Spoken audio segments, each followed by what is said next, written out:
안녕하십니까. 11월 8일 MBN 토요와이드 시작합니다. 울산 화력발전소 붕괴 사고 소식부터 전해드립니다. 사흘째 구조작업이 이어지고 있는 가운데 현재까지는 3명이 숨지고 2명이 사망한 것으로 추정되는데요. 취재기자 연결해서 자세한 상황 알아보도록 하겠습니다. 안유정 기자, 구조작업에 어려움을 겪고 있다고요? 네, 아직 실종된 2명의 매몰자의 위치가 확인되지 않고 있습니다. 구조대원 40여 명이 어젯밤부터 교대로 야간 수색에 나섰지만 큰 진척은 없었습니다. 어제 오전 세 번째 사망자가 발견됐다는 소식이 나온 이후 지금까지 추가 구조 소식은 들리지 않고 있습니다. 소방당국은 눈으로 확인할 수 있는 모든 구역을 수색했지만 실종된 2명은 육안이나 내시경 장비로 찾을 수 없는 곳에 매몰돼 있는 것으로 보고 있습니다. 위치가 확인된 3명도 무거운 H빔에 눌려 있는 등 곧바로 구조하기 어려운 상황이라고 전했습니다. 네, 그럼 앞으로 구조 작업은 어떻게 진행되는 겁니까? 네, 소방당국은 붕괴한 5호기 양옆에 붙어있는 6호기와 4호기를 해체할 것이라고 밝혔습니다. 추가 붕괴 위험이 있는 보일러 타워를 발파해 인위적으로 무너뜨리는 겁니다. 폭발물을 설치한 뒤 발파가 진행되는데 이 작업은 2, 3일 정도 걸릴 것으로 보입니다.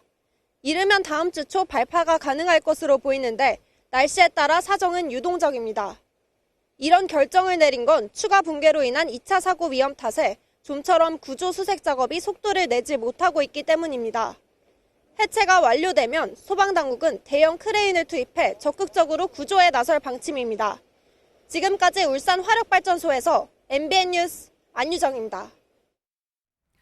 네, 추가 구조 소식은 들어오는 대로 또 전해드리도록 하겠습니다. 이어서 김민주 더불어민주당 부대변인, 김동원 국민의힘 전 대변인, 양태정 더불어민주당 법률위 부위원장, 윤용근 국민의힘 법률위 부위원장 모시고 얘기 나눠보도록 하겠습니다. 안녕하십니까? 네, 안녕하십니까? 예, 먼저 이 얘기부터 해보죠. 대장동 개발 비리 의혹을 받고 있는 민간업자들이 1심에서 중형을 선고받은 가운데 검찰이 항소를 포기해서 파장이 일고 있습니다. 관련 영상부터 보고 오시겠습니다. 신명차장 정성호 법무부 장관이 이재명 대통령 방탄을 위해 대장동 재판의 검찰 항소를 막은 것으로 정치적 개입에 따른 사건 무마 시도입니다. 권력의 외압에 스스로 굴복해 스스로 항소 포기라는 결정을 내렸다는 건 사실상 이재명 대통령 관련 재판을 포기하겠다고 선언한 것과 다르지 않습니다. 검찰이 항소포기했는데 이에 대해서 한 말씀만 좀 어떻게 보시는지. 오늘 그냥 체육대회 온 걸로 그냥 하시죠. 네, 야당에서는 탄핵 사유다 이런 얘기하고 방금 논평 냈는데. 날씨가 좋습니다. 예, 대장동 사건과 관련해서 1심 선고가 나왔죠. 네. 어제 자정까지가 항소를 할 수 있는 시한이었습니다. 그런데 검찰에서 2심을 포기했어요. 대장동 일당들은 다 1심이 선고가 잘못 나왔다. 이렇게 불복을 해서 다 항소를 하기로 했는데 오히려 경찰은 2심을 포기했다. 이거는 어떻게 봐야 됩니까? 이유가 뭐라고 보세요? 글쎄요, 그 항소를 포기한 지시를 대검과 중앙지검에서 어제 결정을 해서 얘기했다고 하는데요. 예. 저는 이 문제를 검찰에서 1심의 선고의 결과에 본인들이 심각한 문제가 생겼던 거를 재판부가 적시한 것을 보고 솔직히 도망간 건 아닌가 생각을 합니다. 왜 말씀드리냐면 이 대장동 사건에 대해서 무리한 기소로 연결된 하면서 그 김만배에 대해서는 7년을 구형했는데 예. 재판부는 8년을 더 높게 선고를 했고요. 그다음에 정민영 변호사에 대해서도 4년을 재판부가 6년을 선고했습니다. 예. 즉 대장동 사건의 주범인 김만배와 정 변호사에 대해서는 오히려 검찰이 구형을 약하게 한 것이 아니냐라는 재판부의 판결이 있었다고 보고요.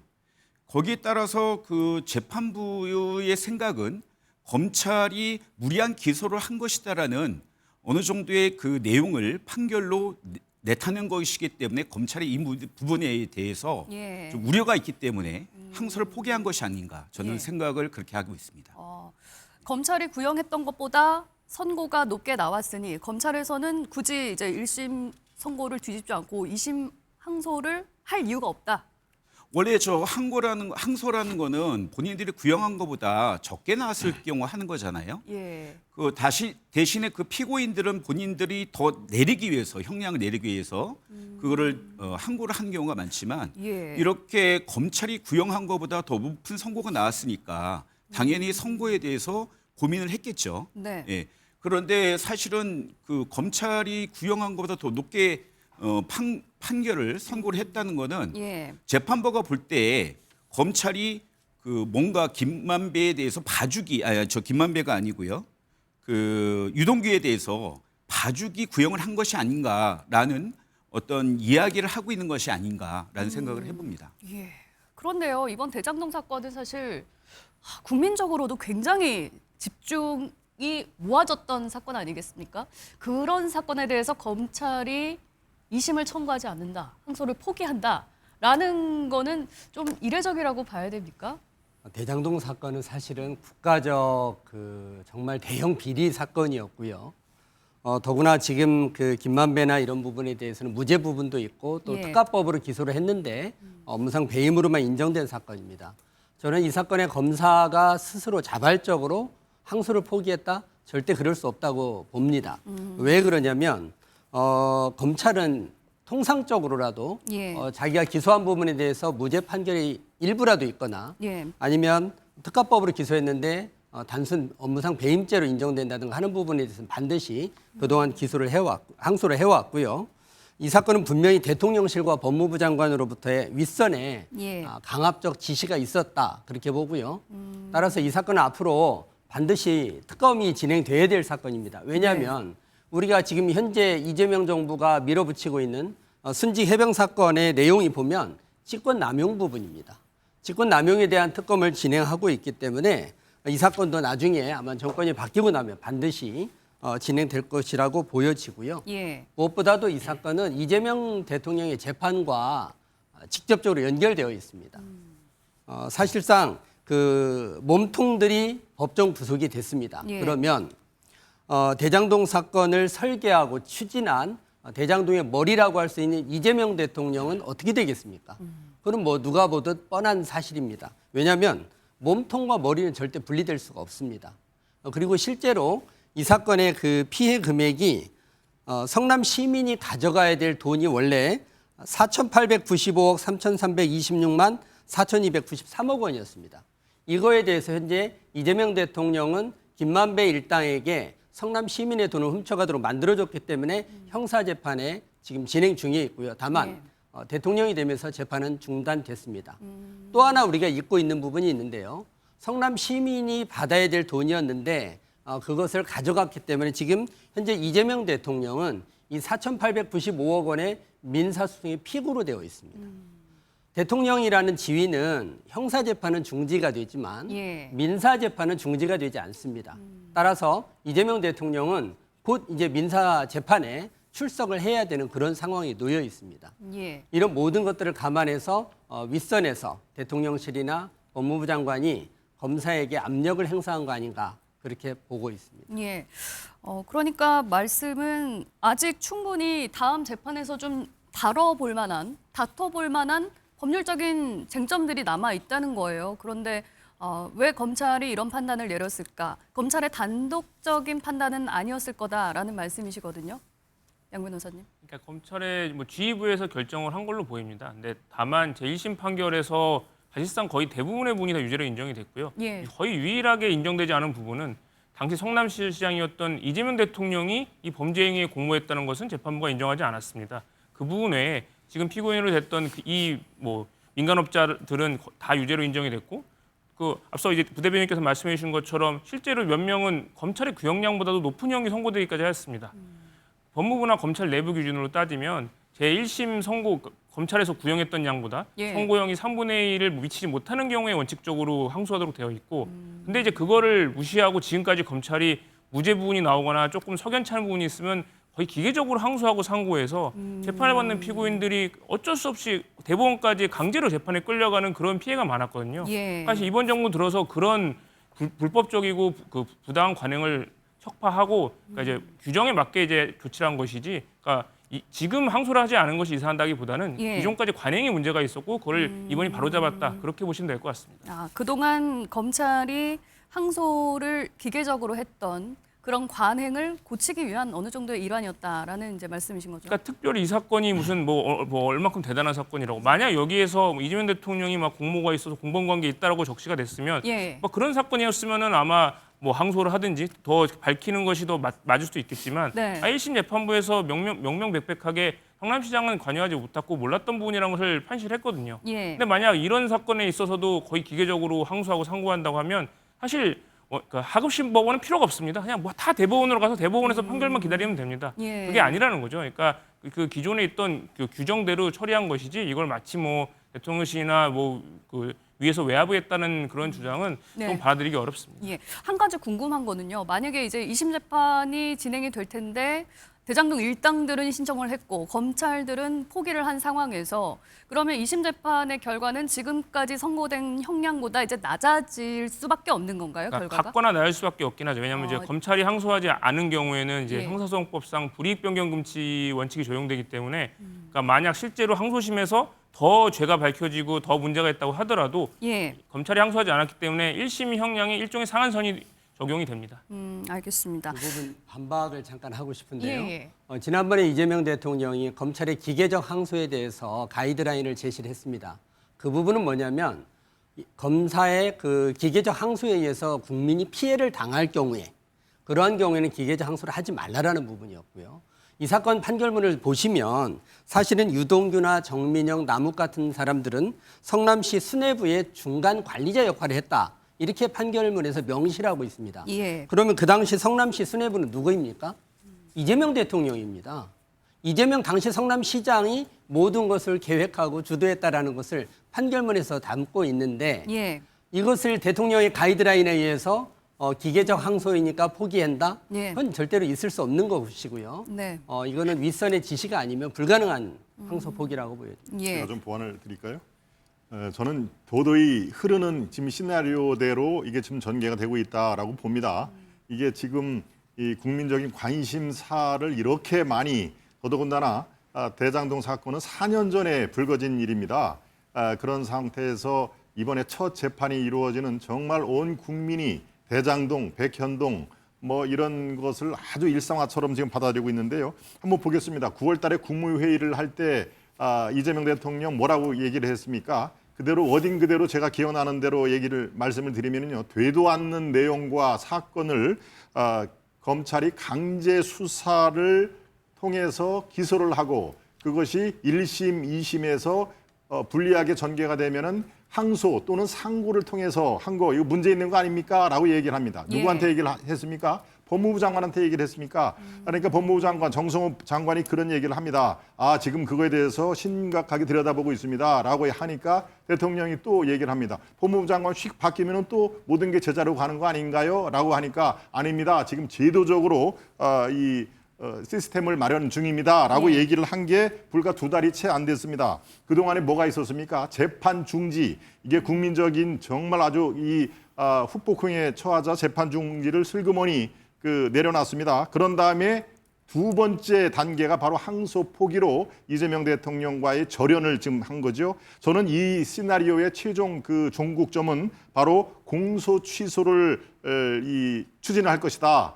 이 검찰 스스로 물론 1년 뒤에 검찰청이 없어지지만 바로 1년 내에 공소 취소를 해서 취임 이후에 이 리스크에서 해방이 되는 그런 것들을 이재명 대통령과 정성호 법무부 장관의 머릿속에 있을 것이다. 그리고 그들이 추진하는 대로 상당히 이 시나리오가 빠르게 전개될 가능성이 매우 높다. 저는 이렇게 판단하고 있습니다. 예. 이번 사건에 대해서 이게 검찰의 단독 네. 판단이라고 아까 말씀을 하셨습니다만 수사팀, 검사팀 내부에서는 꽤 반발이 지금 크게 나오고 네. 있습니다. 항소장 제출만 남겨두고 있는 상황에서 지시가 있었기 때문에 이런 결정이 나올 수밖에 없었다. 여기에 대한 좀 강한 반발이 나오고 있거든요. 제가 아까 말씀드렸듯이 이번에 검찰이 항고를 포기한 거는 예. 도망간 것이다라고 말씀드렸는데요. 예. 일선 수사 검사들은 항고를 하고 싶어 했을 수도 있습니다. 그러나 대검과 중앙지검의 수뇌부들이 1심 재판 결과, 선고 결과를 보고 예. 이것을 그대로 공소 유지를 할 경우 검찰이 치명적인 예. 망신을 당할 것이다라고 보고 저는 항소를 포기한 것으로 보고 있습니다. 왜냐하면 이 대장동 사건이라는 것을 숲을 보면, 즉 나무만 보지 않고 숲을 전체적으로 보면은요. 예. 이것이 최초로 LH가 공공 사업을 하려다가 당시에 이거를 강제로 이명박 정권에서 민간에게 사업권을 넘기라, 민간 예. 사업을 하라고 강제를 하는 것을 당시 이재명 성남시장이 강하게 반대하면서 공공개발과 그다음에 그 업자, 민간 업자들의 요구인 5가지 요구를 모두 다 거절했습니다. 예. 예를 들면 그 환지를 하겠다는 것을 수용으로 바꾸고 그다음에 공원 개발과 이걸 결합하지 말라는 것을 결합으로 공시를 했고요. 추가적으로 이익이 날 경우에는 추가적으로 1,200억 원의 추가 개발 이익을 환수를 강제했습니다. 예. 더불어서 시공사와 그다음에 그 민간업자도 그것도 공모하게끔 했거든요. 다만 이거를 시공을 도시공사 다시 유동규한테 맡겼는데 수뇌부의 중간 관리자인 직책에 불과했던 유동규가 행위로서는 자신의 뇌물을 받고 이거를 위로는 이재명과 성남 시민을 속이면서 무리하게 이번 사건을 저지른 것입니다. 그래서 숲을 보면은 예. 이 부분은 아까 저 변호사께서도 얘기하셨지만 1심 재판부가 명확하게 얘기했습니다. 네. 대장동과 대장동 사건과 이재명 당시 성남시장은 전혀 관련이 없다라고 설시했거든요. 예. 이 부분에 대해서 종합적으로 검찰 수뇌부가 판단했을 때 항고를 했을 경우 본인들이 치명적인 망신을 당할 것이다라고 보고 항고를 포기한 것으로 저는 보고 있습니다. 예. 제가 이 지금 상식적으로 판단을 하면요, 이 수사 검사들이 뭐라고 그랬습니까? 그 항소장을 다 써놨다고 얘기를 했지 않습니까? 그 데드라인이 밤 12시인데 바로 직전에 서울중앙지검장으로부터 이 항소는 포기할 수밖에 없다라고 들었다는 게 수사 검사들의 전언입니다. 수사 검사 얘기를 지금 우리가 믿지 않을 수가 없는 거 아니겠습니까? 그러니까 보이지 않는 손이 분명히 있었다. 그리고 나서 중앙지검장 정진우 지검장은 어떻게 했습니까? 사의를 표명을 했죠. 본인이 자기의 소신대로 했으면 왜 사의를 표명을 합니까? 저는 물론 사의 표명하는 것도 적절치 않다고 생각합니다. 사의 표명 대신에 수사, 항소 또는 상고를 계속적으로 밀고 나가겠다. 이 부패 범죄로 공소장에 적혀 있는 부패 범죄를 뿌리 뽑겠다라고 하는 결연한 의지를 보여줘야 되는데 사의 표명을 했다는 얘기는 자기로서는 직을 유지할 수가 없다. 즉 위에 누가 있다는 얘기입니다. 그게 법무부 장관일 수가 있고 또 대통령실의 뭐 민정수석일 수도 있고 이재명 대통령일 수도 있는 거 아니겠습니까? 그런 상태에서 그것을 우리가 당연한 절차로 받아들일 수가 없는 얘기고요. 네. 이거는 명칭부터 지금 그 민주당 측에서 이 문제가 있다고 생각을 하는 겁니다. 항소 포기가 아니다. 항소 자제로 얘기를 합니다. 예. 재판중지법이 문제가 되자 국정안전법으로 이름을 슬쩍 바꾸고 그것도 안 되니까 처리를 한 거 아니겠습니까? 저는 항소 자제다라고 하는 민주당 대변인의 발표로 보고 민주당도 스스로 이것이 문제가 되는 것을 알고 명칭 변경을 시도하는구나. 국민의 눈높이는 바로 그렇습니다. 국민의 눈높이에 맞지 않는 이번 항소 포기, 이것은 후폭풍이 만만치가 않다. 법치주의의 심각한 훼손이다. 저는 그렇게 바라보고 있습니다. 예. 이 부분 관련해서 살짝 좀 정리를 해보자면요. 검사들이 이제 오늘 오전에 입장문을 냈습니다. 대검찰청 그리고 서울중앙지검 지휘부가 부당한 지시 그리고 지휘를 통해서 항소장을 제출하지 못하게 한 거다. 이런 폭로가 나왔고요. 또 오늘 오전에 그 이후에 정진우 서울중앙지검장이 사의를 표명한 겁니다.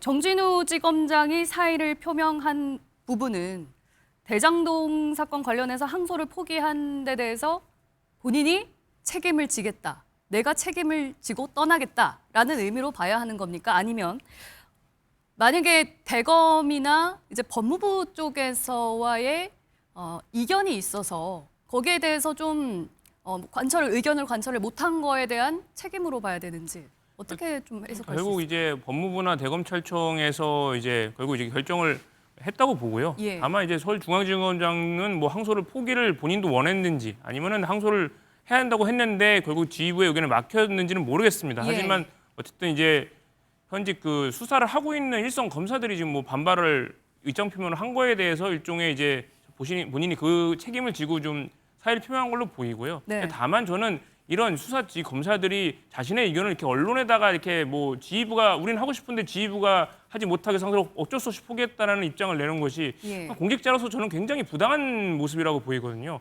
그러니까 본인이 무슨 정치인이 아니지 않습니까? 정무직 공무원도 아니고 정치인이 아닌데 결국 어쨌든 행정부 소속되어 있는 검찰청, 법무부 외청의 검찰청의 소속 공무원이 이렇게 결국 자기의 상관이라든가 지휘부의 그 정당한 업무 지시에 반발을 하고 이렇게 입장을 낸다는 것은 공무원의 정치적 중립 의무에도 굉장히 위배된다고 생각을 하고요. 예. 얼마 전에 김건희 특검에 파견되었던 일선 검사들이 이 뭐 검찰의 수사권을 회수하고 하는 이 부분에 대해서 왜 특검이 입장을 표명해달라 이런 식으로 집단 항명 사태도 있었는데 예. 저는 그거 연장선상이라고 봅니다. 그러니까 저는 이런 식의 그러니까 오히려 이런 입장을 언론에 발표를 하고 스스로 이런 정치적 액션을 보인다는 것이 다름 아닌 정치 검사의 되게 폐해라고 보이기 때문에 저는 이분들에 대해서는 저는 적절한 조사나 감찰이 있어야 생각을 하고 예. 어쨌든 중앙지검장께서는 뭐 본인께서 사의를 표명하였으니 뭐 아마 이 정도 일은 일단락 될 가능성이 높다고 보입니다. 예, 이게 좀 어떻게 보면 수사 검사들과 지휘부 간의 갈등이 있었던 것 아니냐. 왜 이 갈등이 또 이어졌을까? 이 부분이 좀 궁금해지긴 해요. 이건 갈등의 문제가 아니고요. 예.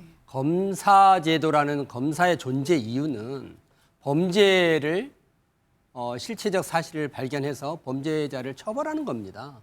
검사가 지금 수사를 해서 기소를 했고 재판 결과에 대해서 부족한 부분이 있기 때문에 지금 항소를 해야 되는 건 너무나 당연한 순리인데 그거를 지금 정치권에서 사실은 저는 압박을 했다고 봅니다. 법무부가 됐든 대통령실이 됐든 지금 그 순직 해병 사건에서도 박 대령이 항명하면서까지 그 부당함을 다퉜고 그래서 지금 우리가 특검까지 하고 있는 거 아니겠습니까? 그렇다면 현직 검사들이 담당 검사들이 공소 제기를 해서 지금까지 유지해왔던 그 검사들이 이거는 분명히 부패 범죄의 사실이고 그래서 문제가 있다 판단해서 항소를 하려고 다 준비를 해놨는데 윗선에서 정치적인 이유로 그것이 이재명 대통령이 이 사건에 연루된 것도 아닙니다. 이재명 대통령 재판, 형사재판은 별개로 따로 있습니다. 예. 이 사건은 오로지 김만배, 유동규, 정민영, 남욱 같은 사람들이 지금 대장동 몸통들에 대한 재판이기 때문에 이재명 대통령이 자기 재판에까지 영향을 미칠까 봐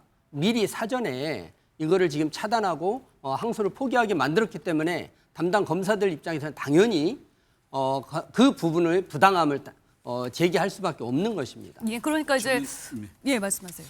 저는 이게 계속 반복적으로 말씀드리는데 이번에 항고 포기한 건 검찰의 얕은 수다라고 저는 생각을 해요. 저희 민주당이나 정부가 여기에 대해서 뭐 항고 포기를 하지 말라고 할 이유가 전혀 없습니다. 왜냐하면 1심 재판 결과, 선고 결과가 여전히 무리한 검찰의 기소였다는 게 명명백백하게 나왔는데 오히려 항고에서 2심에서 더 명명백백하게 국민에게 검찰이 무리한 기소를 했다는 것을 더 밝힐 수 있는 기회를 놓친 거거든요. 네. 예, 검찰이 아주 얕은 수로 이번에 항고를 포기하면서 수를 쓴 것이다. 이게 비슷한 사례가 있었잖아요. 예전에 예. 윤석열이 갑자기 쥐기현 판사가 검찰 역사상 한국 재판 역사상 처음으로 나를 시로 계산해갖고 윤석열을 풀어준 사건이 있었습니다. 윤석열 씨를. 예. 그때 심우정 검사와 검사 수뇌부가 이거를 항고를 포기했잖아요. 그죠? 이것을 보면 자신들이 했던 것들을 똑같이 우리 민주당 정권에서도 했을 것이다라고 하는 억측이고 자가당착인 생각이다. 예. 저희는 그렇게 생각하지 않습니다. 예. 이 검찰이 올바르게 서야 된다고 생각하기 때문에 검찰 개혁을 지금 열심히 저희가 추진하고 있는데 예. 그런 검찰에게 우리가 무리하게 이런 요구를 항고 포기하지 말라는 이야기를 못하러 합니까? 예, 전혀 근거 없는 그건 당연한 이야기다라고 얘기입니다. 말씀드리겠습니다. 민주당에서 항소 포기를 할 이유가 없다. 당연하죠. 어떻게 정당에서 이 검찰이라든가 법무부에 항소 포기를 하라 마라 감나라 배나라 이거는 할 수가 없는 얘기고요. 그러면 민주당에서 했을 것이다라고는 국민의힘에서 그렇게 주장을 했나요? 그건 천만의 말씀입니다. 단지 제가 말씀드렸다시피 법무부 장관이라든가 대통령실에는 뭐 민정수석도 있고 대통령 자신도 있고 그런데 이번에 사안을 보면요. 정성호 법무부 장관도 당당하지가 못합니다. 이제 묻습니다. 지금 상황에서 이 검찰의 항소 포기 또는 뭐 항소 100번 양보해서 자제 이런 것을 협의한 적이 있냐 그러니까 그런 적은 없습니다만은 의견을 제시한 적이 있다라는 얘기가 바로 정성호 장관의 워딩입니다. 그러니까 의견 논의 제시. 자체는 한 거다라고 이제 그렇습니다. 인정을 했다고 봐야 됩니다. 의견 제시를 하면요, 그게 무슨 뜻인지 정말 이 검찰 정치 이쪽에 매우 민감한 검찰 수뇌부들이 그건 뭐 알아서 기게 돼 있는 거는 상식 아닙니까? 검찰에서 이런 의견이 있습니다. 이번에 그 항소하는 거 좀 문제가 있는 거 아닙니까? 라는 의견 제시 자체가 그거는 외압인 것이죠. 그거 외압이 아니고 무엇이겠습니까? 그러니까 같은 사안을 들고 법무부에서는 의견만 얘기했지 절대 외압이 아니다. 네. 라고 하는 얘기는 글쎄요, 눈 가리고 아웅이라는 표현이 적격한 표현인 것 같습니다. 예, 그런 점에서의 연장선상이라고 봐야 될까요? 지금 국민의힘에서는 이제라도 법무부 장관이 수사 지휘권을 포기해야 하는 것 아니냐. 대장동 관련 사건에 이재명 대통령이 연루되어 있는 만큼 이게 바로 이해 충돌이 아니냐라고 얘기를 하고 있거든요. 어떻게 보십니까? 김 대변인님. 예. 제가 알기로는 그 정성호 법무부 장관이 지휘권을 행사한 적이 없죠.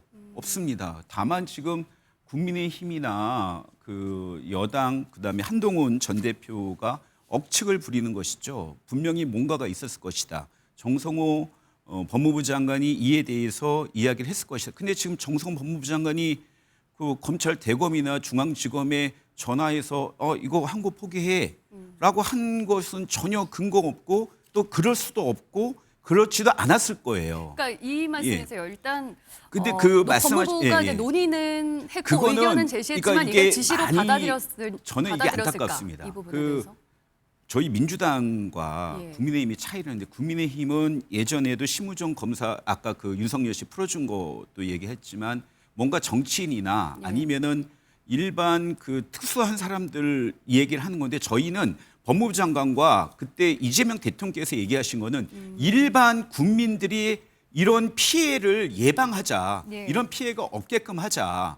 예를 들어서 단순한 사건에도 그냥 검찰은 무조건 항고를 하거든요. 예. 예, 구형을 높게 하고 재판부가 거기에 대해서 일부 양형을 낮춰서 선고를 하면 그냥 무의식적으로 기계적으로 상고를 해서 피해를 보는 국민들이 굉장히 많았습니다. 결국에는 그것이 재심이나 대법원에서 무죄 판결을 받는 동안 일반 국민들이 가져야 될 여러 가지 심리적 압박, 그다음 경제적 불이익을 이제는 멈춰야 된다라고 하는 것을 어떻게 이번 사건과 연결지어서 이야기할 수 있는지 좀 납득이 되지 않습니다. 예. 그런데요, 한 가지 더 짧게만 말씀드리겠습니다. 이재명 정권 출범한 지가 이제 6개월이 넘었습니다. 그런데 전 국민 관심사가 집중된 이런 상황에서 이른바 항소 포기 또 있었습니까? 사례가? 왜 하필 이 경우에 대장동 사건에 대해서 항소 포기가 현실적으로 벌어졌느냐? 그리고 서울중앙지검장이 더 이상 직을 유지할 수 없을 정도로 사의를 표명했느냐? 왜 그랬을까요?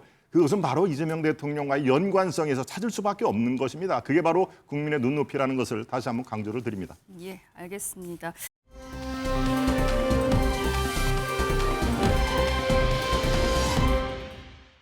오세훈 서울시장과 명태균 씨가 여론조사 대납 의혹과 관련해서 오늘 오전에 특검에 동시에 출석을 했습니다. 오늘 오전 출석 장면 먼저 보고 오시겠습니다.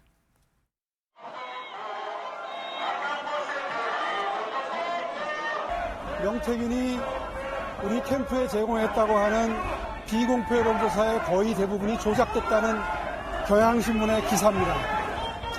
이것조차도 저희 캠프에 정기적으로 제공된 사실이 없다는 게 포렌식 결과 밝혀졌습니다. 여론조사 전달된 바 없다 다시 한번 밝혔는데 이 부분 그분은 아직 나이도 얼마 안 됐는데 벌써 치매가 오나? 시장께서 포렌식 결과가 나왔다라고 말씀을 해주시더라고요. 아니 낙지를 갖고 자꾸 문어라고 그래. 그럼 낙지를 제사상에 올릴 수 있어요? 비공표 조사의 뜻을 몰라서 그래요. 예. 저 사람이 문과 나와서 그렇잖아요. 내가 어제 검사. 예. 아마 오늘 오세훈 시장은 피고인 신분이고 명태균 씨는 이제 참고인 신분으로 특검에 소환을 받은 것으로 전해지고 있는데 이미 국감에서 이 두 사람이 대면을 한 바 있습니다. 양 위원장님. 오세훈 시장 그때 당시에 뭐라고 했는지 혹시 기억하실 거예요. 좀 말을 아끼면서 이때 내가 미천을 다 드러낼 필요가 없다. 앞으로 특검 조사에서 명명백백하게 밝혀내겠다. 이렇게 얘기를 했어요. 이제 오늘 대질신문이 들어가는데 좀 사실관계가 밝혀질 거라고 보십니까? 그 보통 이런 수사 단계에서의 대질 신문은 양측의 주장이 다르고 진술이 예. 다를 경우 결국 뭐 한쪽이 거짓말을 하거나 예. 아니면 둘 다 거짓말을 할 경우에 결국 누구 말이 맞는지를 밝히기 위해서 하는 게 대질 신문이거든요. 네. 그러니까 이제 오세훈 시장께서는 국정감사에서는 뭐 자기는 수사 중인 사항이다. 그리고 지금 밝히게 되면 수사에 영향이 있다라고 뭐 변호인 정당한 변호권을 위해서라도 밝힐 수 없다. 이런 식으로 이제 답변을 자제하셨어요. 예. 저는 굉장히 그냥 법 규정을 들어서 그냥 회피한 걸로 보이고요. 근데 그렇게 원하시던 대질신문이 드디어 오늘 열립니다. 그래서 예. 아마 그 지금까지 특검에서 조사했던 여러 가지 뭐 물적 증거라든가 진술 증거를 가지고 동일한 사안은 동일한 사실관계에서 말이 다른데 과연 누구 말이 맞는지에 대해서 아마 밝혀질 걸로 보이고요. 다만 최소한 오세훈 시장도 그 서울시장 선거라든가 그 전에 영태균 씨와 접촉을 했던 사실, 그러니까 전혀 모르는 사람은 아니라는 거는 이미 밝히고 있고요. 결국 네. 그렇기 때문에 만나서 무슨 얘기를 했는지 아니면 연락을 해서 무슨 얘기를 했는지 어떤 게 주고받았는지 그 점에 대해서 사실 국민들이 굉장히 관심사가 크거든요. 예. 그럼 아마 특검 수사를 통해서 밝혀질 걸로 보이고 제 개인적인 의견으로는 결국 오세훈 시장의 주장과 다른 부분이 나타나서 네. 충분히 기소될 가능성도 있다고 생각을 합니다. 그건 지켜봐야 되겠지만 말이죠. 예. 이번 대질신문을 사실은 오세훈 시장이 먼저 요구를 해서 이렇게 잡힌 걸로 전해지고 있어요. 그 말인즉슨 오세훈 시장은 그만큼 자신이 있다라고 봐야 되는 겁니까? 네, 오세훈 시장은 줄곧 대질신문을 요구를 했고요. 예. 그 얘기는 곧 자신감의 발로입니다. 이유가 있는데요. 사실은 이제 명태균 씨가 비공개 여론조사를 정기적으로 캠프에 제공을 했다라고 했는데 네. 포렌식 조사 결과 그런 자료가 하나도 나오질 않았습니다. 그러니까 어떤 물증에 있어서 그런 것이 없다라는 자신감이 있었고요. 더구나 사실 이 사건 지금 여론조사 뭐 조작 또 대납 의혹을 받고 있는 2021년도 보궐선거에서 예. 오세훈 시장은 57.5%라는 아주 높은 그 득표로 당선이 됩니다. 그렇다는 얘기는 거꾸로 이제 저희가 추론을 해보면 네. 이 명태균 같은 사람한테 비공개 여론조사를 부탁을 하고 또 그것에 의존해서 자신이 후보가 돼야 될 만한 필요성이 전혀 없었다라는 점이죠. 예. 그리고 선거 브로커를 소개받았지만, 그러니까 명태균 씨를 소개받은 건 맞지만 신뢰가는 이미지가 아니었기 때문에 본인은 더 이상 캠프에 오지 못하도록 만들었고, 그래서 더 접근하지 못하게 만들었다. 이것이 이제 오세훈 시장의 계속적 일관된 주장이고요. 예. 이러한 자신감의 발로해서 오늘 이제 대질신문을 요구한 게 아닌가 그렇게 예. 생각합니다. 예, 김 대변인님. 네. 그런데요, 명태균 씨는 사실 오늘 특검에 네. 온다고 했다가 안 온다고 온다고 했다가 다시 왔거든요. 네. 어떤 심경의 변화가 있었을 거라고 보십니까? 제가 명태균 씨를 잘 모릅니다만 화면으로서 몇 번 뵈니까 예. 예측은 좀 불가하신 분 같아요. 그래서 뭐라고 그분의 마음은 모르겠으나 예. 지난번 국정감사에서 이제 하셨던 말씀 중에 그 7번의 그 오세훈 시장과의 만남, 네. 그다음에 만남 시간, 일시, 장소를 굉장히 명확하게 특정했어요. 네. 뭐 청국장집에서 만났다, 중국집에서 만났다, 그때 예. 누가 배석을 했다. 그래서 비교적 태도는 좀 의아하나 네. 내용은 굉장히 그 머리는 지금 기억력은 뛰어나신 것 같다라는 예. 생각이 들고요. 예. 그러면서 그때 뭐라고 얘기했냐면 오세훈 시장이 울면서 전화했다. 나경원 의원을 이겨야 될 여론조사가 필요하다라고 했다. 근데 그것에 대해서 7번의 만남 어디에서 만났고 누구하고 만났다. 예. 그다음에 전화했다라는 것에 대해서 당시 오세훈 시장이 어떠한 반박을 하지 못하고 그냥 특검에 나가서 대질신문 때 밝히겠다라고만 했거든요. 예. 근데 특검에 나가서 대질신문에서 이야기할 것을 국정감사에서는 왜 못했을까? 그리고 전화했다, 만났다, 안 만났다 이 정도는 얘기할 수 있었을 텐데 그때 전혀 얘기를 못 하셨거든요. 그래서 그 당시 국감이 끝나고 이 서울에 있는 많은 그 시민들 사이에서 그런 말이 있었지 않습니까? 이제 그 지방선거 물 건너간 거 아니냐 이런 말이 있었는데 뭐 안타깝지만 오늘 대질신문을 통해서 잘 극복하시길 네. 오세훈 시장님이 잘 극복하시길 바라겠습니다. 예. 오세훈 시장으로서는 이제 사실 내년 지방선거도 있고 서울시장 선거를 또 이제 이기려면 이번 의혹은 정말 이번만큼은 그냥 다 털어버리고 싶을 것 같습니다. 그렇습니다. 예. 저도 그 개인적인 인연으로 이제 오세훈 그 쪽하고 상당히 이제 뭐 취재도 많이 하고 지금 상황을 그래도 정확히 아는 편인데요. 지금 오세훈 시장 쪽은 일단 기소는 되는 걸로 상정을 하고 있습니다. 기소는 되는 걸로, 그리고 내년 6월 이전에 기소가 되면 이제 재판으로 넘겨지죠. 예, 재판을 예. 통해서 끝까지 괴롭히기는 할 것이다. 라고는 지금 이미 그 상정을 하고 준비를 하고 있습니다. 네. 그런데 지금 명태균이 아직 밝히지 않는 그야말로 핵폭탄급 오세훈을 쓰러뜨릴 만한 뭐가 있다라고 계속 저렇게 위협을 주는데요. 예. 제가 알기로는 그런 내용은 명태균 씨한테는 미안하지만 그런 갖고 있지 않은 걸로 저는 뭐 얘기를 하고 있습니다. 지금 대지신문에서 아마도 내일이나 모레나 또 특검 쪽에서 상당하게 또 언론에 흘리는 내용이 있겠습니다만은 예. 바로 이 문제의 핵심은요. 명태균이 오 시장과 오 시장 측근들에게서 문전박대를 당했다. 그런 의미에서 나를 이렇게 내 뒤에 김종인이도 있고 뭐 누구도 있고 그러는데 나를 니들이 함부로 내쳐 한번 맛 좀 봐라라고 하는 그런 데서 시작을 한 겁니다. 이미 두 번째 여론조사를 갖고 그 당시에 정무 이 부시장 강무 부시장한테 갔는데 문전박대를 받았다는 거 아닙니까? 이런 예. 거는 우리는 참고를 할 수가 없다. 괜히 자꾸 물고 늘리지 말고 더 이상 그 만나지 말자라고 문전박대를 받은 시점부터 저렇게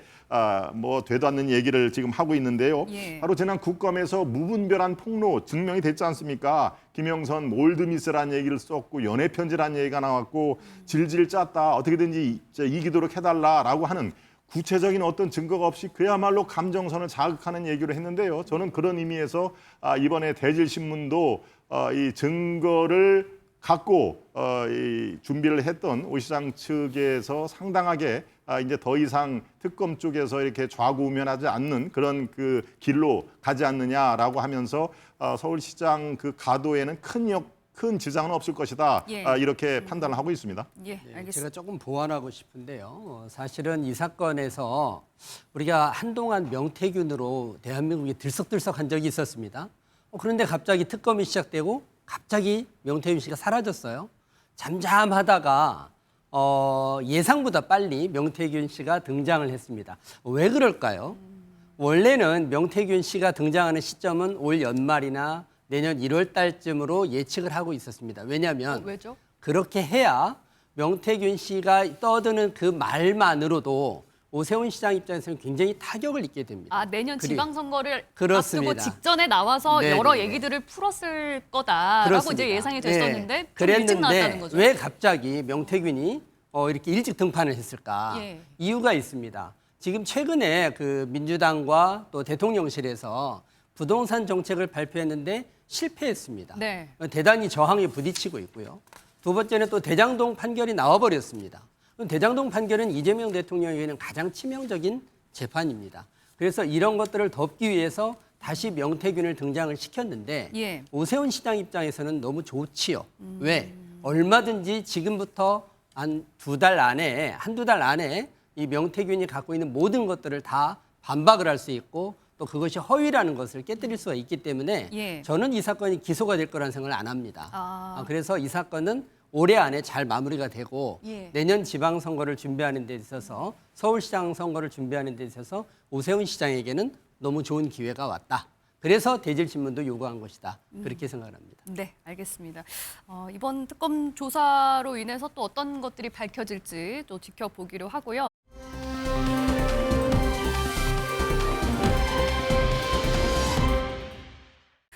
특검이 김건희 여사의 서초동 자택을 또 한 번 압수수색을 했습니다. 이 과정에서 새로운 명품들이 또 발견이 됐거든요. 관련 영상부터 보고 오시겠습니다. 오늘 네 번째 압수수색 집행이 나왔습니다. 헌정사상 같은 장소에 특히 지금 현재 양 부부가 다 구속되어 있어서 비어있는 집에 이렇게 압수수색이 나온 거는 헌정사상 최초라고 보고 있고요. 압수할 물건조차 특정하지 못하고 나온 것은 별건을 수사하기 위해서 그러니까 해당 제품을 다 가지고 간 다음에 문제 있는 거 있나 이런 식으로 사실상 표적 수사를 하기 위해서 압수수색을 나온 거 아닌가. 예, 새로운 브랜드 그리고 새로운 인물이 또 등장을 했습니다. 이번에는 로저 비비에라는 이제 가방까지도 등장을 했는데요. 이게 뭐 알려지기로는 또 꽤 유명한 명품 브랜드인 것 같습니다. 여기에 국민의힘 김기현 의원의 배우자가 쓴 메모가 같이 발견이 됐다라고 전해지고 있는데요. 그 메모에는 어떤 내용이 적혀 있을까요? 함께 보실까요? 김기현 의원의 당대표 당선을 도와주셔서 감사합니다. 라고 김기현 의원의 배우자가 이 메모와 함께 이제 가방을 선물했다라고 이제 지금 알려지고 있는 거거든요. 이런 정황을 비춰봤을 때 혹시라도 김기현 의원의 과거 국민의힘 당대표 선거 과정에서 어떤 도움을 주고 여기에 대한 대가로 이런 선물을 준 것이 아니냐. 특검에서는 지금 이 부분을 의심을 하고 있는 것 같거든요. 여기에 대해서 일단 어떤 생각이신지 한번 듣고 싶습니다. 김노건 대변인. 그 당시의 상황을 보면은 지금 앵커께서 말씀하신 그 의혹을 제기할 수가 있을 것입니다. 왜냐하면은 그 당시에 이 상황, 전당대회 상황이 2022년 말이죠. 12월 이제 3년 정도 됐습니다마는 4명의 후보가 나왔습니다. 네. 나경원, 안철수, 유승민, 김기현 이렇게 나왔는데 아마 시청자 여러분 잘 기억을 하시면은 그 당시에 나경원 후보가 여론조사에서 앞섰죠. 네. 그런데 어떻게 됐습니까? 끝까지 출마를 강행을 했나요?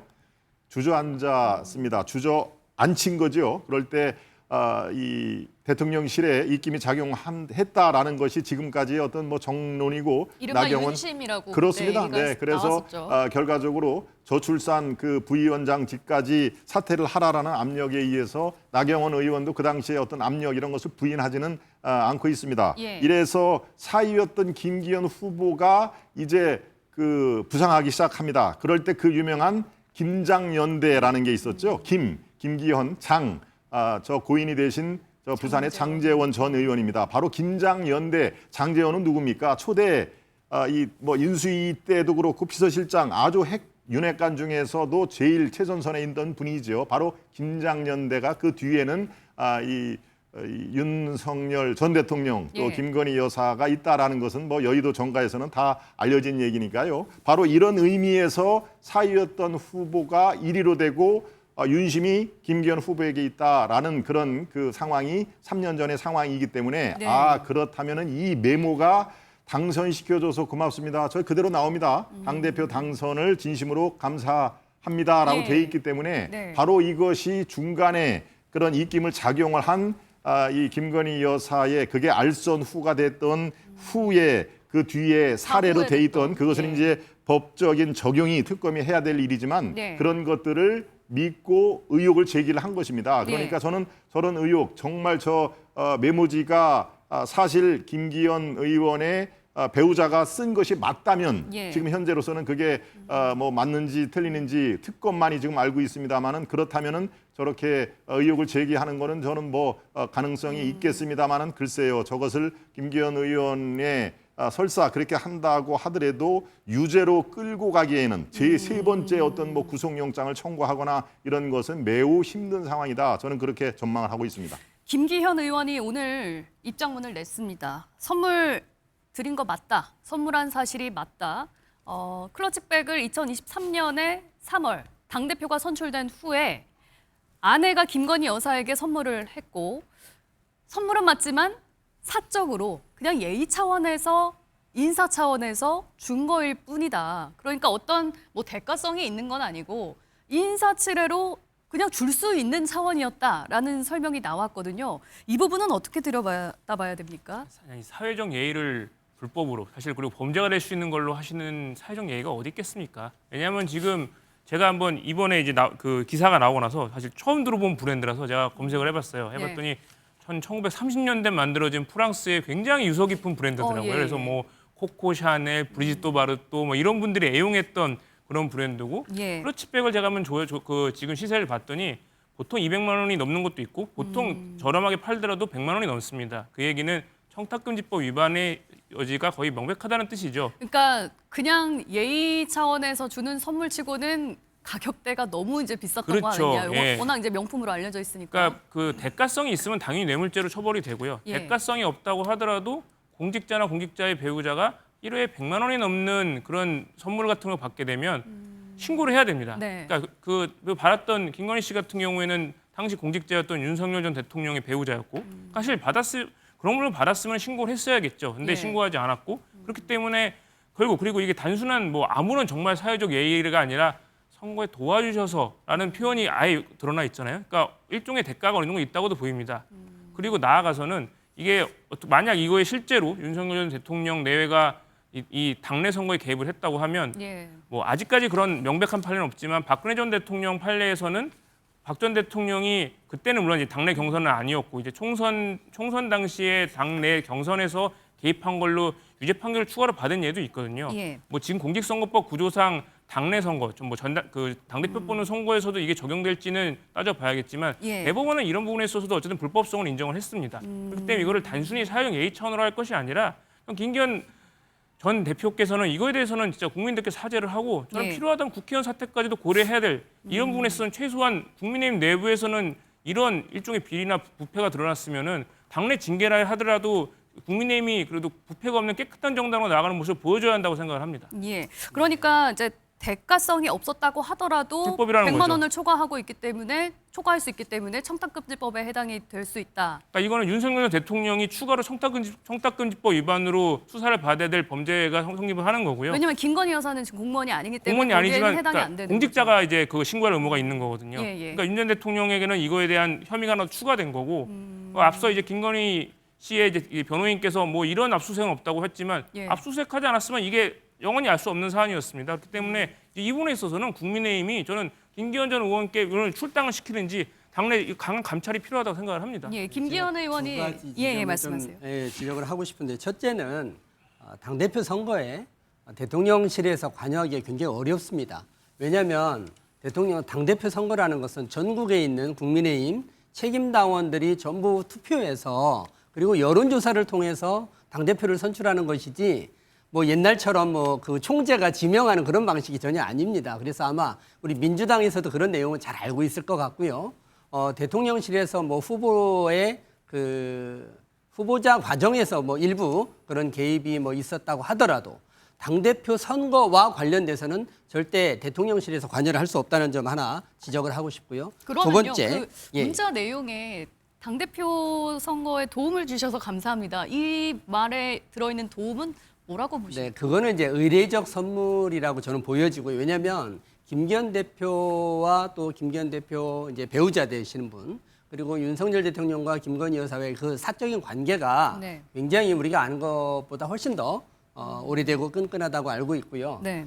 당 대표가 이제 됐기 때문에 의례적 감사의 표시로 제출을 이제 선물을 했지만 저는 그렇다고 그것이 결코 바람직하다고 보지는 않습니다. 예. 그리고 아까 청탁금지법 말씀하셨는데 청탁금지법에서 배우자는 공직자가 아니기 때문에 그 공직자가 선물을 근데 100만 원 이상의 선물을 받은 사실 알지 못하면 네. 배우자도 처벌할 수 없고 공직자도 처벌할 수가 없습니다.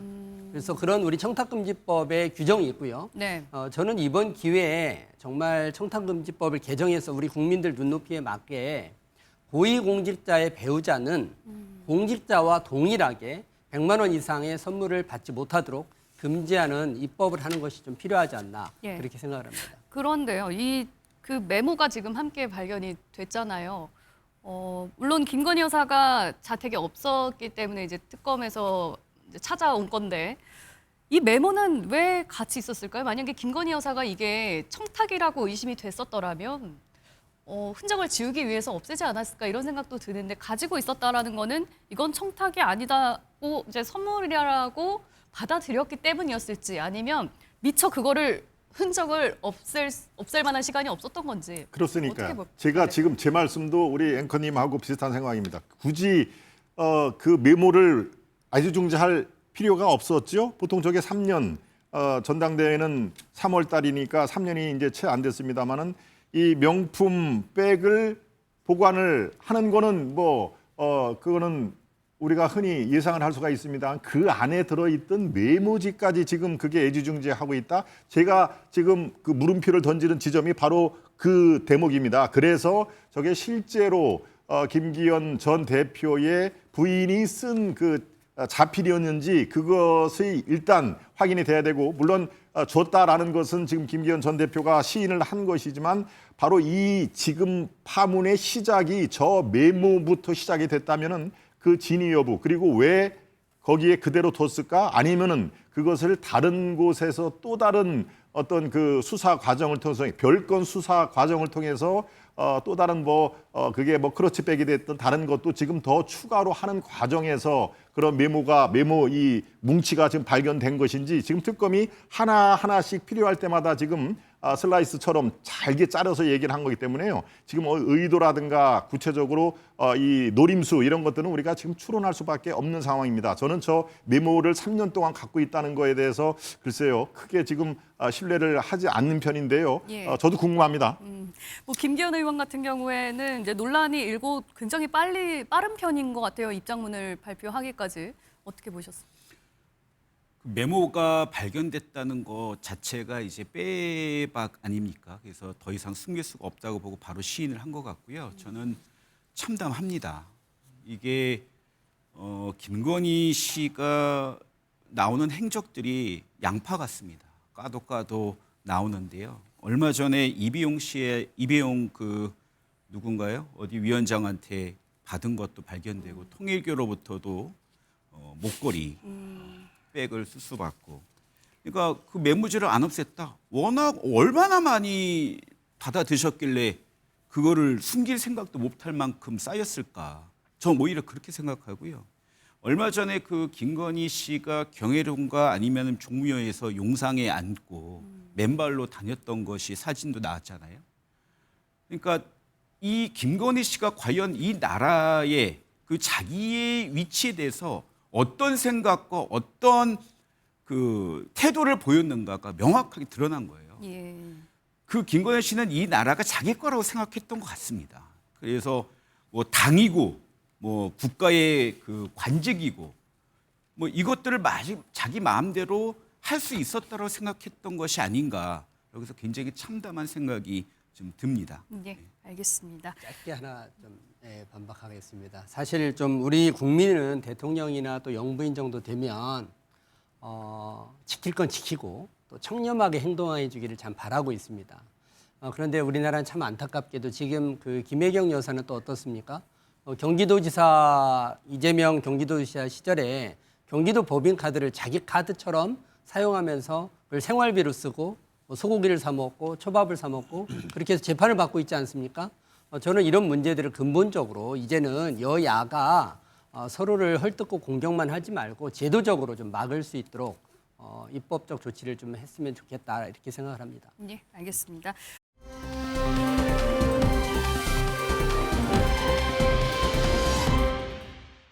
국정감사 얘기도 좀 해보도록 하겠습니다. 이재명 정부 들어서 처음으로 시행됐던 국정감사가 이제 끝이 났습니다.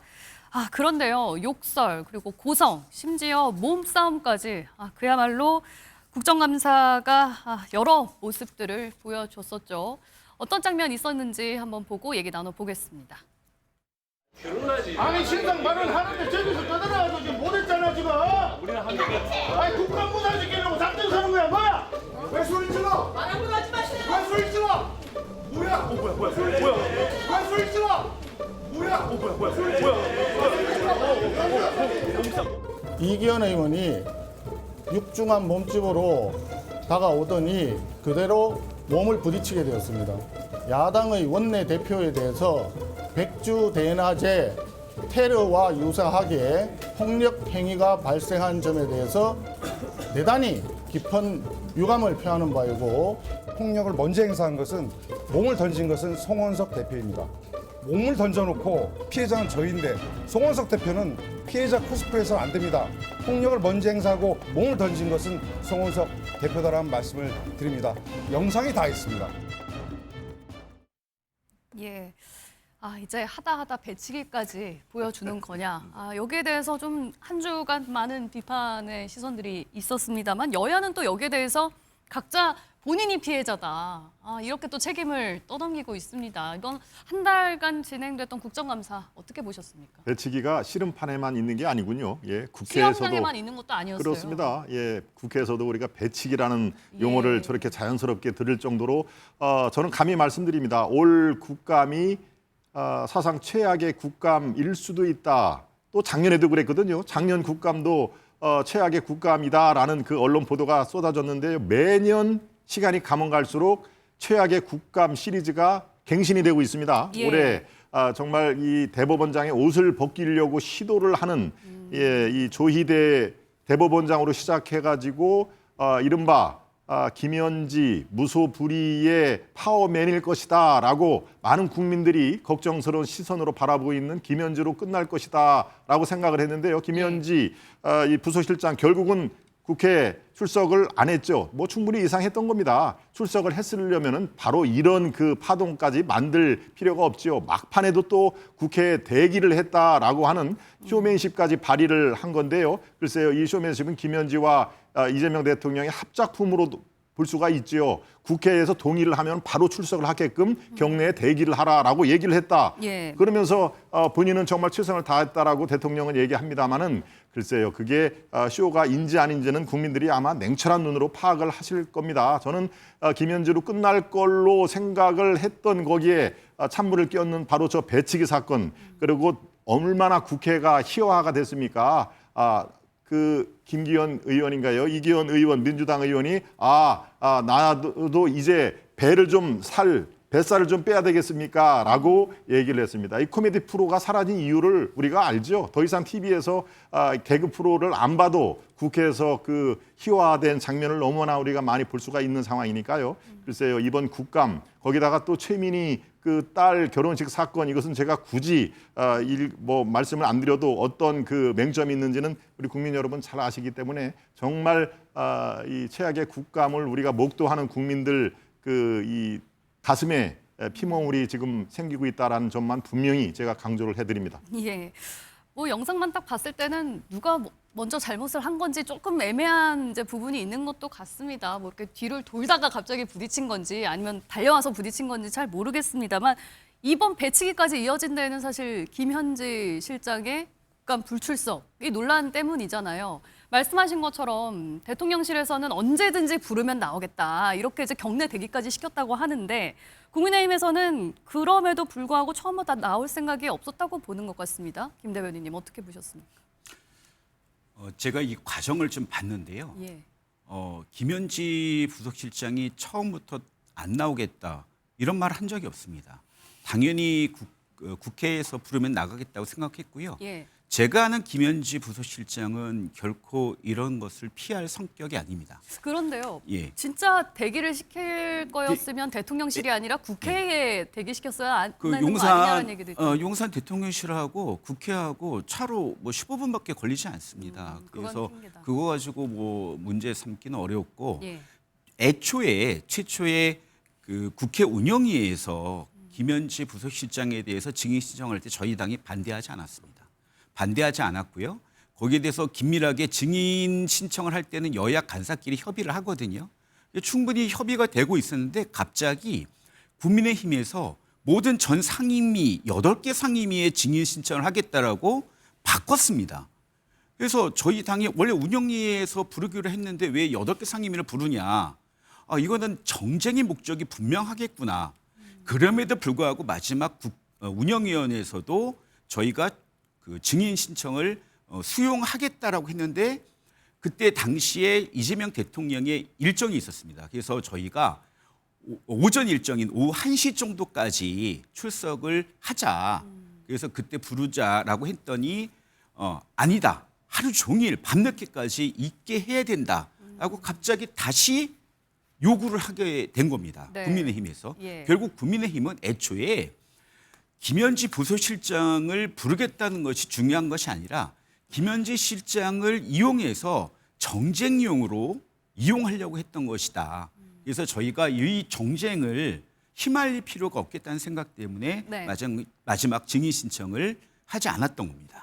그러니까 민주당은 얼마든지 합의를 할 수 있는 상황이었고 민주당은 다 들어주려고 했는데 그때마다 국민의힘에서 계속 반대를 했기 때문에 못 불러온 거다. 이거는 오히려 김현지 실장이 안 나오기를 국민의힘에서는 오히려 더 바랐던 상황이 아니었냐라는 거예요. 네, 김현지는 제가 좀 압니다. 우리 성남시에서는 아주 공공연한 인물이고요. 도대체 김현지가 누구길래 이재명 대통령도 또 180석을 갖고 있는 민주당이 이렇게 육탄적까지 벌이면서 김현지가 출석하는 것을 막고 있었을까요? 이유가 있습니다. 김현지 부서실장은요, 단지 그냥 개인이 아닙니다. 이재명 성남시장 시절부터 경기도지사 또 대통령이 될 때까지 모든 과정에서 그 돈과 조직을 관리해온 사람이 바로 김현지입니다. 네. 그렇기 때문에 김현지가 만약에 국회에 출석을 하면 김현지 입에서 어떤 말이 쏟아져 나올지는 아무도 모릅니다. 그거를 막기 위해서 민주당에서는 대통령실은 내보낼게, 민주당은 안 돼 하고 서로 지금 짜고 계속 국민들을 속여온 거 아니겠습니까? 그렇기 때문에 아마 김현지에 대해서 우리 국민들이 이만큼 관심을 갖지 않아도 되는데 자꾸 김현지를 숨기면 숨길수록 김현지에 대한 의혹이 커지고 만사현통이라는 그 정가에서 떠도는 소문이 모든 인사권은 김현지가 틀어지고 있다. 실제로 제가 알기로도 초반에는 그랬던 걸로 알고 있습니다. 그만큼 이제는 더 이상 김현지를 대통령실도 이제 숨길 수 없는 그런 지경까지 이르지 않았나 이렇게 생각합니다. 알겠습니다. 이런 가운데요, 한국사 출신 강사 전한길 씨의 한 또 유튜브 영상이 국감장에서 또 논란이 됐습니다. 어떤 장면인지 한번 보고 오시죠. 이런 이야기하면 또 괜히 또 오해 살라. 어제 저녁에 만난 어떤 회장님께서는 남산 꼭대기에다 이재명을 잡아와서 나무에 묶어두고 밥을 줘야 된대요. 밥을.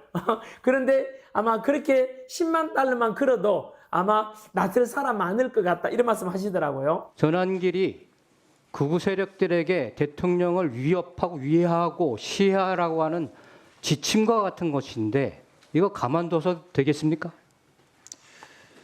법적, 행정적으로 조치를 해야 된다고 생각합니다. 미 당국과 협의해서 체포해서 처벌해야 된다고 생각합니다. 단호하게 조치하시겠습니까? 네, 단호하게 조치하겠습니다. 농담 반 그냥 진담 반이지 그걸 가지고 그냥 풍자라는 표현이 맞겠죠, 그죠? 예, 전한길 씨가 이제 유튜브에 올렸던 영상이 좀 파문이 됐는데 이게 또 국감장에서 이슈가 됐습니다. 이재명 대통령에게 현상금을 걸어라 이런 이제 어떤 다른 사람의 말을 빌려서 전한 말이 문제가 된 건데 전한길 씨의 친구로 알려진 서정욱 변호사마저도 이 발언은 조금 심한 것 같다라고 얘기할 정도인 것 같습니다. 그렇습니다. 뭐 이거는 어떠한 시각으로 보든지 적절하지 않는 발언으로 저도 봅니다. 예. 그리고 이것을 이제 문제가 되자 풍자다라고 얘기한 것조차 저는 이렇게 뭐 실드를 칠 생각이 없습니다. 적절하지 않다라고 하는 점은 많은 국민들께서 공감을 하실 텐데요. 이재명 대통령 현상금 걸어라 10만 달러를 걸으면은 아마 거기에 잡아올 사람들이 많겠다. 나무에 걸어놓고 뭐 밥만 주고 하는 그런 것들은요. 그런 것을 듣고 유쾌하게 생각할 국민들 많지 않습니다. 우리 지금 전한길 전 강사가 착각을 하는 게 있습니다. 한마디 하면서 많은 국민들이 아마 아스팔트 그 광화문에서 얘기할 때 그 환호성을 쳤던 그 국민들도 전한길 강사를 지지하는 게 아닙니다. 그 당시에 어떤 그 탄핵이라든가 이런 게 탄핵이 인용이 되면 대한민국이 더 위험해질 것이다 생각을 하는 것이죠. 전한길 저분의 어떤 지지라든가 이런 거하고는 구분을 할 필요가 있는데 지금은 착각을 하는 게 내가 한마디 하면은 대한민국에서 환호성을 지를 것이다 라고 하는 그런 거는 적절치 못한 거 떠나서 앞으로 다시는 안 봤으면 좋겠습니다. 예, 그리고 지금 여야 간의 관계라든가 지금 앞으로의 어떤 그 대한민국 지방선거 그다음에 민주주의가 위협받는 거에 전한길 전 강사가 저런 식의 어떤 상식에 맞지 않는 발언을 툭툭 내던지는 게 절대 그것은 뭐 저분이 민주당을 지지하지 않겠지만 국민의힘조차도 도움이 되지 않는다라는 것을 분명히 제가 말씀을 드립니다. 예, 국민의힘에서 또 강한 비판의 이제 발언이 나왔는데요. 전환기 씨는 농담 반 진담 반이었다라고 좀 가볍게 넘기고 싶은 분위기인 것 같지만은 대통령실에서는 강우식 비서실장이 단호한 조치를 내리겠다라고 이제 얘기를 했습니다. 양 위원장님께서 보시기에는 이 사안에 대해서 좀 어떤 식으로 대응을 해 나가야 된다고 보십니까? 그러니까 저는 충분히 일종의 범죄 교사까지도 성립을 할 수 있다고 보고요. 근데 다만 대통령실이 직접 전환기 씨를 형사고발까지는 하지는 않을 것 같습니다. 오히려 그런 걸 오히려 원할 수도 있고요. 전환기 씨 입장에서는. 그러니까 결국 이 문제는 전환기 씨의 그러니까 한 유튜브의 발언을 일부 국민의힘 지도부나 국민의힘을 추정하시는 분들이 저분의 말씀을 듣고 행동을 따르고 그러니까 존중하는 모습을 보이지 않았습니까? 예. 그 전에 그 국민의힘 당내 경선에서도 특히 김은수 전 이제 후보님께서 가서 전환기 씨와 같이 인터뷰하는 게 나오고 이제 그런 부분에 있어서 뭔가 영향력을 만들어준 게 문제라고 보고요. 예. 방금 김동원 대변인께서 말씀을 저는 굉장히 동의를 하고 국민의힘도 저런 분과의 관계를 절연을 하고 그리고 저런 식의 발언을 하는 것에 대해서 이렇게 여야 가리지 않고 사실 사람의 목숨과 생명에 관한 부분을 저렇게 가볍게 얘기하는 거에 대해서는 단호하게 비판을 하는 모습이 좀 필요하다고 생각합니다. 예, 알겠습니다. 그런가 하면 운영위 국감에서는 또 계속 미뤄지고 있는 한미 팩트시트 관련해서도 언급이 있었습니다. 어떤 얘기들이 나왔는지 한번 보고 오시겠습니다. 핵 추진 잠수함의 연료를 우리가 공급받을 수 있도록 대통령께서 결단을 좀 해주시면 좋겠습니다.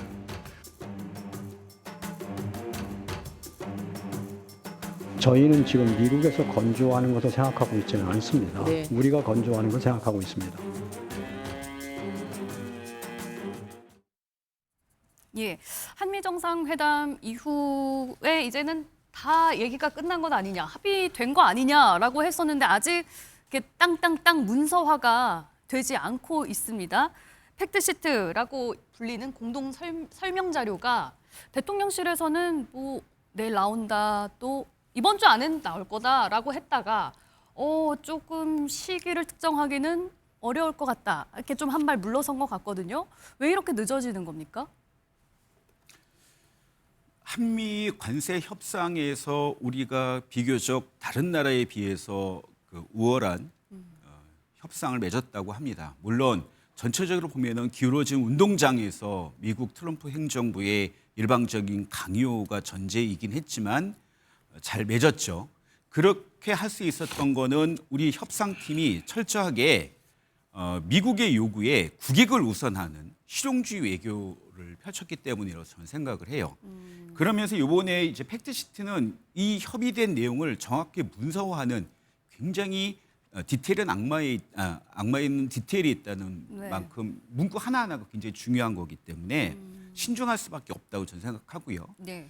저는 이것이 이제 핵 추진 잠수함 플러스 저는 반도체 관련된 대만과 유사한 정도의 그 반도체 협상 내지는 잭슨 황이 우리에게 주겠다는 GPU 관련된 예. 내용들이 더 예민하게 지금 협의가 되지 않고 있는 거 아닌가라는 생각이 아직까지 그러면 협의가 다 완성되지 않은 게 있다고 협의되는데 이제 보시는 건가요? 지금 반도체 관련돼서는요. 예. 퍼센트가 정해져 있지 않고요. 대만과 유사한 대만과 비교했을 때 불리하지 않은 조건이거든요. 예. 내용이. 그래서 그런 부분에 있어서 정확하게 문서화하는 작업은 천천히 해야 되는 게 맞고요. 네. 그것이 오히려 국익을 위해서 올바른 일이지 그냥 무조건 미국에서 서두른 대로 미국이 하자는 대로 사인하고 그 문구를 작성하는 게 먼저는 아니다. 이런 생각을 좀 하고 있습니다. 저는 핵 추진 잠수함만큼은 미국에서 깔아놓은 덫에 일단 우리가 한 발 걸려들었다라고 생각을 합니다. 이재명 대통령이 정상회담 때 핵 추진 연료를 이러이러한 이유로 주십시오라고 할 때 바로 1시간, 2시간 뒤에 오케이를 받았다는 사인이 나온 거 너무 쉽게 왜 오케이를 하냐. 자, 그런 다음에 오케이 사인이 아니라 필라델피아에 있는 필리조선소에서 건조했다는 그 미끼를 하나 던진 것입니다. 그런데 우리 입장에서는 그게 방산업체로 지정이 되면은 모든 기밀이 다 미국으로 가는데 이거는 안 된다라고 뒤늦게 지금 아차한 거 아니겠습니까? 자, 그렇다면 두 가지입니다. 하나는 아예 트럼프는 그것을 오케이를 할 의향이 처음부터 없었다. 그래서 필리조선소라는 불가능한 그런 그 건조지를 지정을 한 것이다라는 게 하나고요. 또 한 가지는 있습니다. 이게 그래 한국에서 그렇게 여러 번 얘기를 하면은 알았어 한국에서 건조를 하고 부품으로 뭐 필리조선소에서 이용을 하든가라고 슬쩍 두 번째 오케이 사인을 내면서 바로 6천억 불 투자. 이거 아마 시청자 여러분 기억을 하실 겁니다. 공식적으로는 3,500달러인데요. 그 이틀 뒤에 트럼프가 자신 SNS에서 한국 기업이 추가로 6천억 달러를 투자할 것이다라고 뜬금없는 6천억 달러를 얘기를 했는데 이거일 가능성이 있겠구나. 필리조선소를 슬쩍 양보를 하면서 훨씬 더 많은 6천억 불 투자를 유인하는 유인구를 던졌다. 저는 그렇게 파악을 하고 있습니다. 네. 우리 국민들이 사실 불안해하고 있습니다. 왜냐하면 지난번에 8월 25일 날 한미 정상회담 때도 뭐 서면 합의가 필요 없을 정도로 잘 됐다라고 했는데 나중에 까보니까 엉터리가 되었었고요. 이번에도 마찬가지입니다. 국가 간 합의를 하는데 서명이 없는 합의가 존재할 수가 없습니다. 그러니 지금 정부에서 내놓지 못하고 있는 이런 사항들에 대해서 그리고 관세 협상이나 아직 지금 반도체 관련돼서는 전혀 협상도 이루어진 게 없고요. 더구나 농수산물 100% 개방 부분도 문제가 되고 있고 이런 부분들에 있어서 국민들이 불안해하고 있습니다. 예, 양 위원장님. 사실 뭐 다들 처음 에이펙부터 이런 관세 협상, 안보 협상에 다들 불안해 걱정을 하셨는데 그 결과를 열어보니 관세 협상도 굉장히 잘 됐고요. 특히 이런 핵추진 잠수함, 원잠은 노태우 정부 때부터 계속 추진하려고 했던 우리 안보에 있어서 정말 큰 쾌거 중에 쾌거입니다. 그리고 미국 대통령이 직접 그거에 대해서 인정을 했고 다만 세부적인 부분에 있어서 지금 어떻게 조정을 할지 가지고 논의가 중인 거기 때문에 저는 우리 대통령 그리고 우리 대통령실 그리고 우리 안보팀을 좀 더 믿고 더 우리나라 대한민국 국익의 최선의 결과를 보여줄 거라고 조금 더 국민들이 지켜봐줬으면 좋겠습니다. 저는 충분히 성공할 거라고 봅니다. 예, 뭐 좋은 결과를 위해서 늦어지는 거라면 뭐 누가 반대를 하겠습니까? 토요와이드 준비한 소식은 여기까지입니다. 함께해 주신 여러분 고맙습니다.